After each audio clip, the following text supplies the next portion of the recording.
শান্তর মতো অফর্ম চলছে লিটন দাসেরও। কোচিং স্টাফদের পরামর্শে এবার জিম্বাবুয়ে সিরিজে সেই 2 ম্যাচ না খেলিয়ে নেটে অনুশীলন করিয়ে তার আত্মবিশ্বাস ফেরানোর চেষ্টা করেন।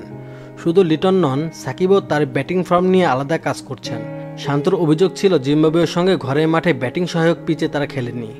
এখন প্রশ্ন হলো, যুক্তরাষ্ট্রের ডালাস ও নিউ ইয়র্কে কি প্রত্যাশিত মানের ব্যাটিং পিচ পাবেন তারা?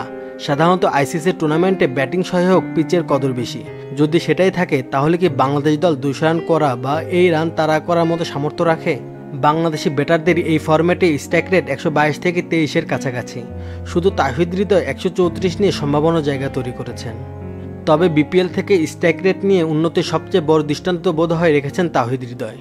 মিডল অর্ডারে তাহিদ হৃদয়ের পাশাপাশি ফিনিশার হিসেবে 2 নবাগত রিশাদ 131.63 ও জাকির আলী 128 স্ট্রাইক রেটে ভরসা রেখেছেন টিম ম্যানেজমেন্টের। টি-20 ম্যাচে বড় স্কোর করতে হলে অন্তত 2 থেকে 3 ওভারে 20 রানের কাছাকাছি নিতে হয়। দলের ব্যাটিং কোচ ডেভিড হ্যাম্পের বিশ্বাস, সেরকম ব্যাটার তার হাতে রয়েছেন। তানজিদ তামিম প্রতি সপ্তাহে প্রতি মাসে উন্নতি করছে। লিটন হয়তো রান পাচ্ছে না, তার শট সিলেকশন ভুল হচ্ছে, যেটা নিয়ে আলাদাভাবে কাজ করে যাচ্ছি। আশা করি সে তার শক্তির জায়গাটা ফিরে পাবে। মাহমুদুল্লাহর অভিজ্ঞতা এবং ফর্ম আমরা ফিনিশিংয়ে কাজে লাগাতে চাই। অবশ্য গত 2 বছরে এই স্ট্রাইক রেট বাড়াতে কাজ করেছেন মাহমুদুল্লাহ রিয়াদ। 47.66 গড়ে তার স্ট্রাইক রেট বেড়ে 148.95। ব্যাটিং কোচের কথাতেই পরিষ্কার, স্ট্রাইক রেটে অন্যদের যে দুর্বলতা আছে তা কোন কোন হাত দিয়ে পূরণ করতে চায় টিম ম্যানেজমেন্ট। অভিজ্ঞতা, ফর্ম, স্ট্রাইক রেট এবং ফিনিশিংয়ে টিম ম্যানেজমেন্ট ও দর্শকদের আস্থার নাম মাহমুদুল্লাহ।